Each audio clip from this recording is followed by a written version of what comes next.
buenas noches, amigas y amigos. Sean bienvenidos a un nuevo episodio de su programa Viva Mejor, su médico en casa.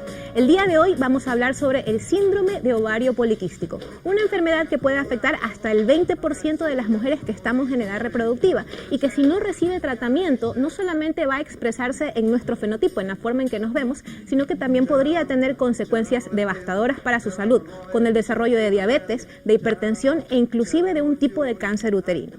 Dani, por favor, coméntanos por qué se da el síndrome de ovario poliquístico. Bueno, el síndrome de ovario poliquístico es una alteración en que está alterado el perfil hormonal del ovario, ¿sí? No tiene una relación específica, no hay un origen, todavía está en estudios, incluso Journals en reunión de Asociación Americana de Endocrinología, hace 1 año y medio se reunieron y todavía no encuentran una causa exacta. Lo que sí se sabe es que hay un aumento de la insulina en sangre, lo cual se llama una hiperinsulinemia. Ya, disculpa que te interrumpa, Dani. Para hablar un poquito más sobre la insulina, tenemos que saber qué hace. Esta es una hormona que se produce en el páncreas y que se encarga de ser básicamente la llave para abrir los receptores en las células del cuerpo y permitir que entre el azúcar, la glucosa. Si lo graficamos de alguna manera, la insulina vendría a ser los huequitos que observamos en la membrana de esta célula, que va a ser el vasito. Entonces, permite la entrada del azúcar dentro de la célula. Ahora, ¿qué sucede en el síndrome de ovario poliquístico? Bien lo mencionó Dani, existe una hiperinsulinemia, pero es porque hay una resistencia a la insulina. Entonces, al haber la resistencia a la insulina, el azúcar no va a poder ingresar dentro de las células y se va a acumular en el cuerpo, lo cual predispone a que el paciente con síndrome de ovario poliquístico sea más proclive a desarrollar diabetes. Como el cuerpo trata de compensar esta resistencia, va a elevar más todavía los niveles de insulina para tratar de meter este azúcar dentro de las células y ahí es cuando se produce la hiperinsulinemia. El ovario dentro de la mujer tiene la capacidad de producir testosterona al igual que nuestras glándulas suprarrenales. La testosterona es importante, participa en la libido de la mujer, en el desarrollo de la masa muscular de la mujer, pero siempre en niveles pequeños, no como los hombres. En el síndrome de ovario poliquístico vamos a ver un aumento de la testosterona a expensas de esta hiperinsulinemia. Doctora Casar, ¿existe predisposición para desarrollar el síndrome de ovario poliquístico?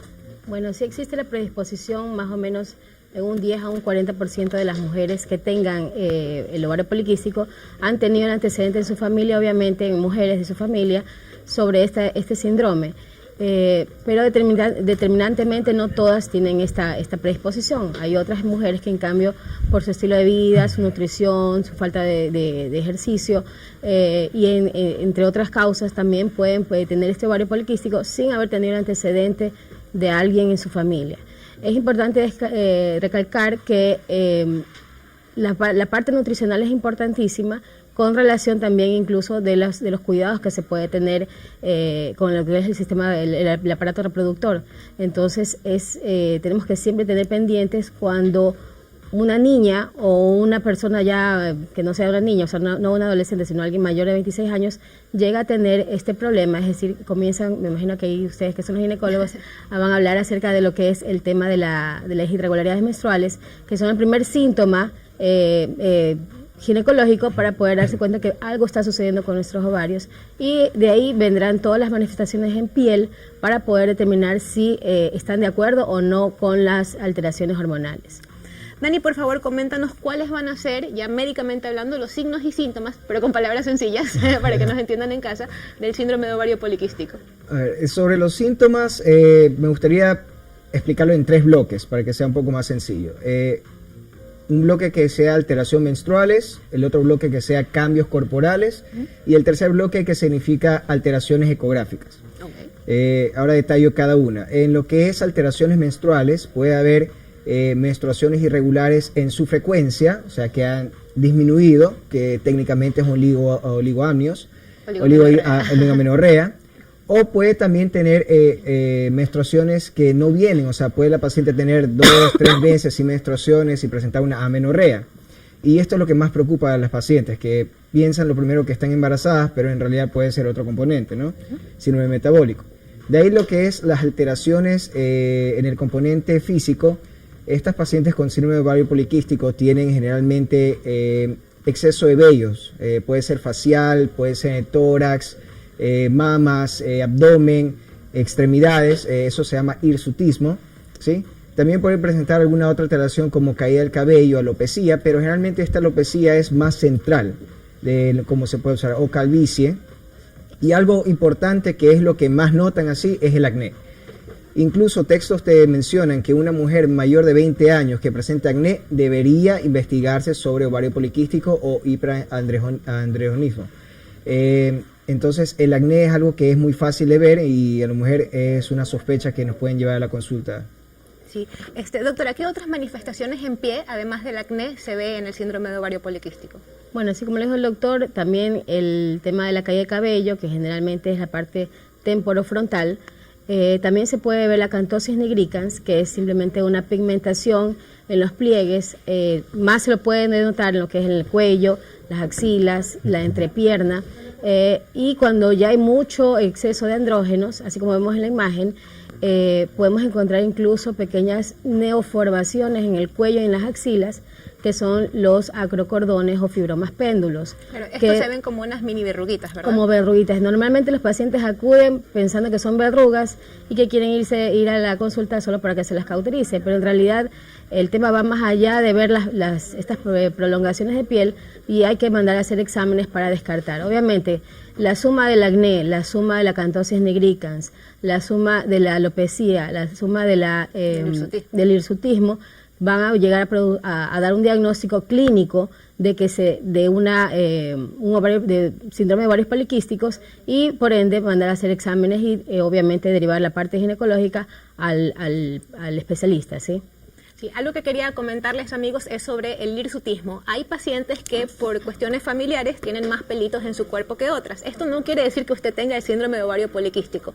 La distribución del vello corporal en el hirsutismo es masculina. Nosotras normalmente tenemos pelitos, tenemos vellitos corporales, pero cuando existe ovario poliquístico empieza a aparecer pelo en lugares en que normalmente las mujeres no tenemos. Como lo mencionó el doctor Salazar, puede aparecer el pelo en el pecho, en el pubis, en vez de ser un triángulo hacia abajo, va a empezar a ver pelitos hacia arriba, hacia el ombligo, en la línea media, como suelen tener los hombres. Además, se debe dar cuenta usted que el vello corporal se va a poner más grueso, más pigmentado, es decir, más oscuro, y eso es característico de una elevación de los andrógenos, que es el responsable de la elevación de las hormonas masculinas de las manifestaciones clínicas que vemos en estas pacientes. Dani, también nos ibas a mencionar sobre el criterio ecográfico para diagnosticar ovario poliquístico. Claro, en el criterio ecográfico básicamente se ven los quistes. Ahora, pero hay algo muy importante que hay que recalcar aquí, porque muchas veces en la práctica médica veo pacientes que vienen y dicen tengo ovario poliquístico y la imagen no es la adecuada de ovario poliquístico. Tiene que tener una cierta característica. Los ovarios que tienen riesgo o que son de ovario síndrome poliquístico tienen 12 folículos o más, generalmente distribuidos en forma de rosario, miden aproximadamente de 2 a 9 milímetros, pero también hay otro marcador muy importante que es el volumen ovárico. Dentro de la literatura médica dice que el volumen ovárico mayor a 10 ml ya también diagnostica lo que es un síndrome ovario poliquístico. Sí, cuando hablamos de volumen ovárico nos referimos al tamaño del ovario, midiendo su longitud, su profundidad y su espesor. La máquina ecográfica nos da cuánto es el volumen. Otra cosa que hay que acotar es que para poder diagnosticar correctamente, lo ideal es que la ecografía sea por vía pélvica o por vía intravaginal. Sería transvaginal la ecografía. Otra cosa muy importante es el ecógrafo, porque hay estudios que dicen que con un ecógrafo de mayor resolución se puede incluso diagnosticar hasta 25 folículos anormales. Entonces, pero en términos generales, la literatura dice que 12 o más folículos, así estén presentes en un solo ovario. Si están presentes en los dos, pues con más razón. Pero esto es solamente una parte del criterio, porque es un conjunto de las tres cosas que mencioné. Tendría que por lo menos presentar 2 de las 3. O sea, puede presentar el hirsutismo o el acné más el hallazgo ecográfico del ovario poliquístico. Empecemos con la llamada. Buenas noches. Buenas noches. ¿Cómo se llama? Laura Garcés. Laura, mucho gusto. Cuéntenos, ¿cuál es su pregunta? Verdad, no es que se trata de mí, sino de mi hijita, sino que desgraciadamente ya no se encuentra aquí, yo por eso le estoy llamando. Le llamaba porque el problema que tiene mi hijita es que tiene endometriosis. Si es lo mismo que ovario poliquístico. Ya. ¿Deseas contestarle? Ahora hace recién que ella ya le sacaron un ovario porque estaba contaminado con la endometriosis. Tenía un endometrioma ella en el ovario. Sí, eso les llamaba para preguntarle si es que dice que si es que, o sea, si ella quiere tener un hijito porque ya tiene 40 años. Ya. Pero ha tratado por todos los medios y no queda embarazada. Ok. Y ahora recién se hizo una limpieza del útero. Muy bien, mi señora. Muchas gracias por su pregunta. Ahora vamos a contestarle. Dani, primero que nada, pues hay que aclarar a la señora que el síndrome de ovario poliquístico es una cosa y la endometriosis es otra, pues, ¿no? Claro, son dos entidades diferentes, incluso hay varias teorías de lo que es la endometriosis o el endometrioma, que son focos anómalos del tejido endometrial, o sea, la capita dentro del útero está en un lugar extraño, que está fuera del útero. Esto puede ser en ovarios, puede ser en la pared pélvica y eso produce un dolor intenso. Generalmente hay tratamiento médico, pero también tratamiento quirúrgico. Las dos cosas son entidades diferentes, lo que sí tienen que investigar es un poco más, si no queda embarazada, lo que estamos justamente hablando, el síndrome ovario poliquístico. Puede tener ambas patologías, entonces habría que estudiar un poquito más a su hija, ver cuál es su perfil, si es que presenta obesidad, síndrome metabólico, alteraciones en la glucosa y ver también cómo está en el estado de los ovarios. Si se encuentra elevada la testosterona en sangre, ¿la causa es el síndrome de ovario poliquístico? Dani. La testosterona se puede elevar por algunos factores, no es 100% indicativo de síndrome ovario poliquístico. Como mencioné anteriormente, hay que reunir ciertos criterios, por lo menos 2 de los 3 que mencioné, para poder llegar al diagnóstico de síndrome ovario poliquístico. Así que el tener testosterona elevado amerita más estudios. Para realizar un diagnóstico de síndrome de ovario poliquístico solamente es necesaria la imagen de ecografía. ¿Qué nos dices, Dani? Nuevamente, esto es solamente un criterio. Incluso 10% de las pacientes que tienen síndrome de ovario poliquístico pueden presentar ecografías normales. Y viceversa, puede tener una paciente que un hallazgo de sorpresa, se le hace una ecografía, ve ovarios poliquísticos, pero no tiene manifestaciones corporales. Entonces, esto es un conjunto que tiene que tener varios criterios para poder llegar al diagnóstico. Es una evaluación que se tiene que hacer con mayor profundidad en la paciente cuando ya llega al consultorio. Ok, doctora, ¿todas las pacientes con síndrome de ovario poliquístico pueden padecer diabetes? Bueno, en realidad no, solamente un 10 o un 30% de los pacientes pueden llegar a tener diabetes debido a las alteraciones hormonales y por la resistencia a la insulina previa a la diabetes. Si tienen el antecedente en familia de diabetes o de síndrome metabólico, también obviamente aumenta la probabilidad de este hecho. Y también si los pacientes tienen un ritmo de vida muy bajo, malo mejor dicho, la nutrición y lo que es el tema también de los ejercicios, si no lo realizan, entonces y tienen obviamente el ovario poliquístico, vamos a ver que también va a haber un aumento en la incidencia de diabetes por ovario poliquístico. Muy bien, entonces ahora vamos a pasar a hablar sobre el diagnóstico del síndrome de ovario poliquístico. Dani ya nos estaba mencionando los criterios, pero ahora vamos a saber, cuando llega la paciente, ¿qué es lo que sucede? ¿Cómo es que llega la paciente generalmente al consultorio? Porque ella no sabe sobre el síndrome, entonces llega generalmente ¿por qué razón? Generalmente todas las pacientes con síndrome ovario poliquístico lo que más la asusta es el no menstruar, la menorrea como estaba mencionando, o tener menstruaciones irregulares. Muchas de ellas piensan que están embarazadas. Claro, y a veces tienen menstruaciones que son poquito, a veces tienen menstruaciones que son abundantes y a veces no tienen menstruaciones. Exacto, entonces ya ven algo anormal. Exactamente. Lo primero que piensan, estoy embarazada. Sí, no van a pensar si no es ovario poliquístico. Exactamente. Sí. Entonces, lo primero que hay que hacer con la paciente es hacer una prueba de embarazo, preferiblemente en sangre. Una vez que ya tengamos la prueba de embarazo y sale negativo, entonces ahí tenemos que comenzar a investigar un poco más. Siempre en una consulta ginecobstétrica generalmente se hace exámenes de laboratorios y ecografía, entonces ahí como que empatamos las dos cosas y vamos aproximando un poco más al diagnóstico. Entonces ya vemos que no hay prueba de embarazo, vemos una prueba de embarazo negativa, hacemos una ecografía, no vemos que hay bebé dentro del útero o tampoco fuera del útero, porque puede haber también embarazos ectópicos o situaciones anormales.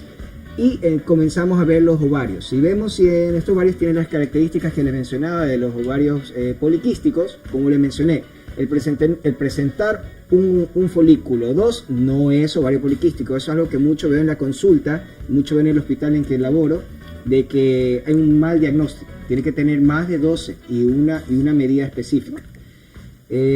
Posteriormente a eso, bueno, se tiene que hacer exámenes, ya investigando un poco más en el ovario poliquístico, hormonales.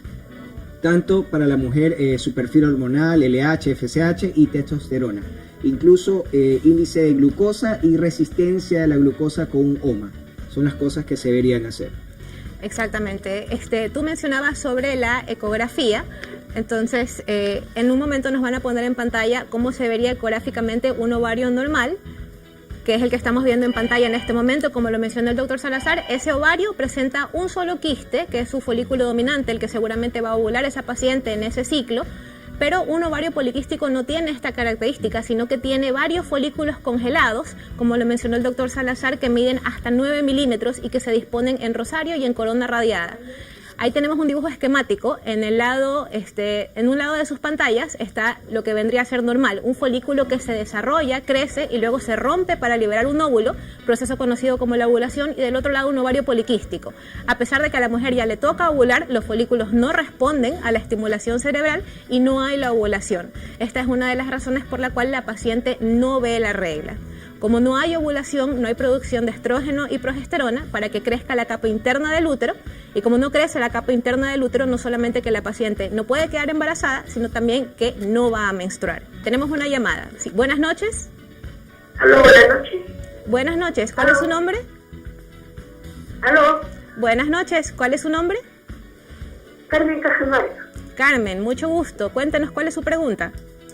Verá, yo quería preguntar, doctor Isa, verá, mi nuera, o sea, verá, ella se enferma cada 6, 7 meses, no le viene la regla, ya se ha hecho exámenes, dicen que no tiene nada, yo no sé de por qué es, a qué se debe. Gracias.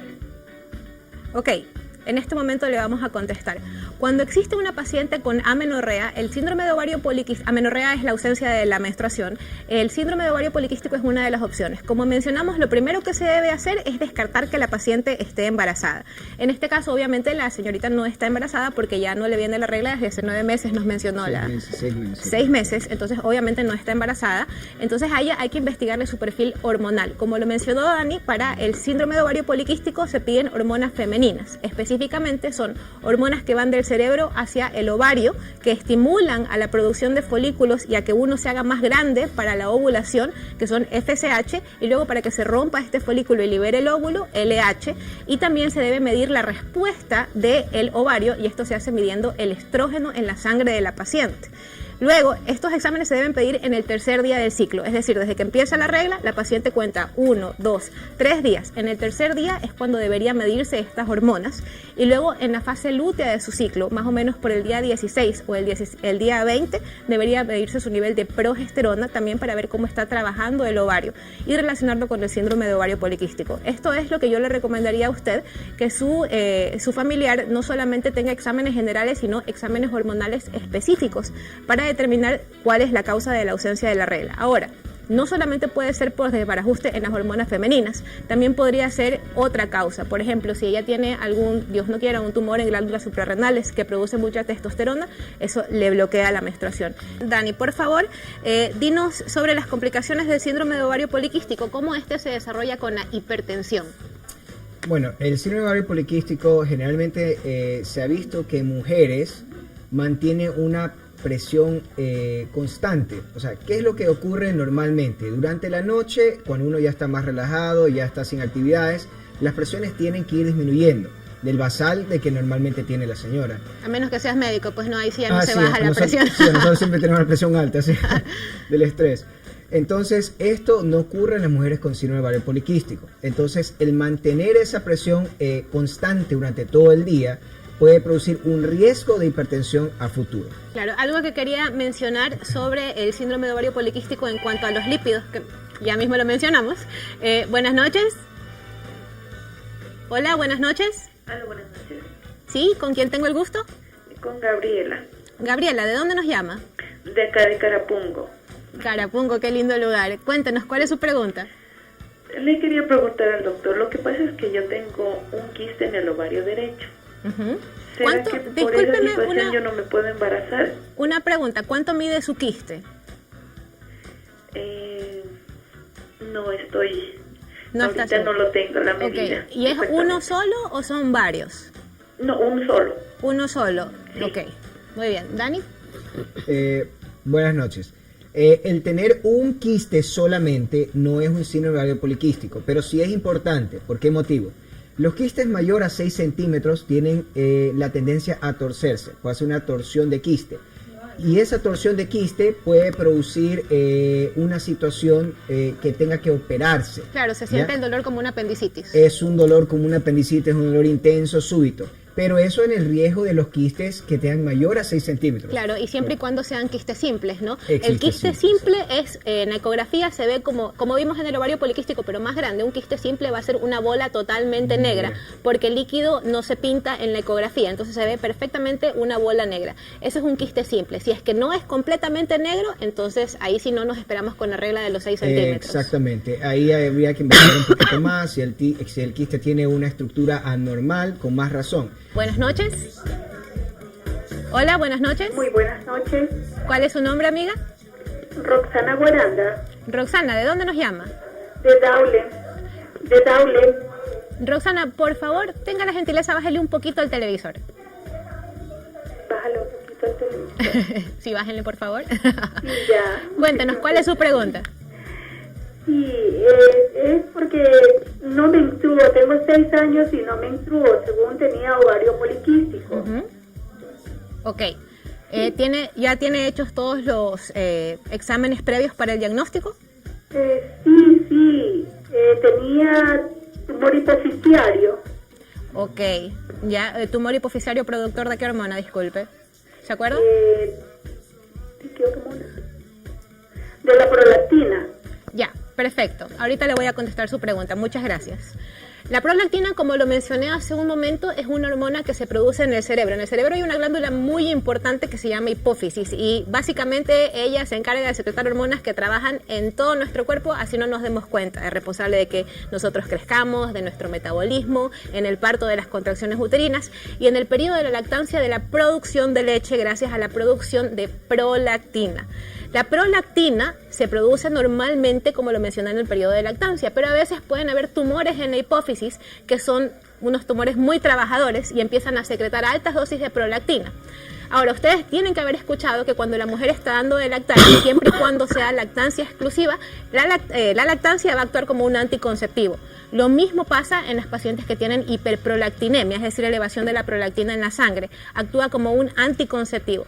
Si usted quiere darle tratamiento a su hiperprolactinemia, tendríamos que saber el nivel de prolactina que tiene y el tamaño del adenoma, si es que es un microadenoma o un macroadenoma. Ese es el nombre raro que se le da en medicina al tumorcito que hay en la hipófisis que produce la prolactina.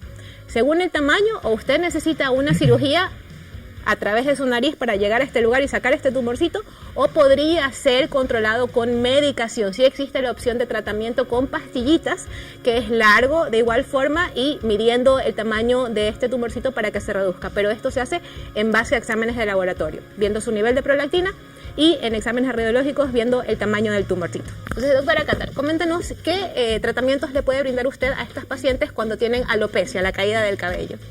Bueno, para la alopecia hay varios tratamientos que pueden ayudar a sostener el cabello y a evitar la caída, fomentar el crecimiento del cabello nuevo, que en un lugar donde debió estar hace tiempo en su cuero cabelludo. Dentro de los tratamientos... Eso le iba a preguntar si son con rayos, con pastillas, o sea, hay varios. Siempre... Todo paciente con caída de cabello siempre hay un déficit de vitaminas. Siempre a la base dejar vitaminas, a pesar de que ya sabemos que hay que tratar el síndrome de ovarios poliquísticos.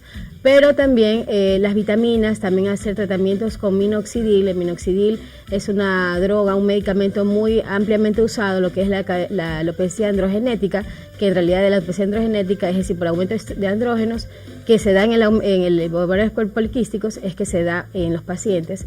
Y por eso se debe utilizar minoxidil al 5% para poder estimular esta caída, este cabello que está sin estímulo, y por eso necesitamos utilizarlo todos los días en las noches. Claro, ahora una pregunta que le quería hacer. 5% generalmente se les manda a los hombres calvos. ¿En las mujeres con ovario poliquístico también 5% o 2%? También 5%. Sí, al 2% en realidad se está cada vez más demostrando que no hace mucho efecto.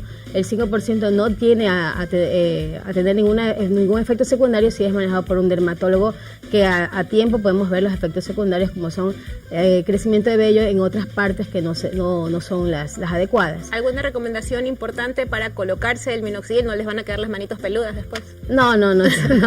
El minoxidil estimula en los lugares donde solamente hay folículos pilosos. Okay. Si no hay folículos pilosos como las palmas de las manos, entonces no va a haber o sea crecimiento que nuevo. Si el minoxidil le cayera, por ejemplo, en la parte de acá, en los brazos, sí le podría crecer más puede vello, estimularse. Ya, ahora la respuesta al minoxidil es siempre y cuando se mantengan utilizando. Si lo dejan de utilizar, se vuelve a caer Exacto, el cabello. es droga dependiente. Okay. Deja de utilizarlo los 3 meses, 6 meses, ya ves que la caída de cabello regresa. Por eso es que hay que ver la causa original de la caída de cabello.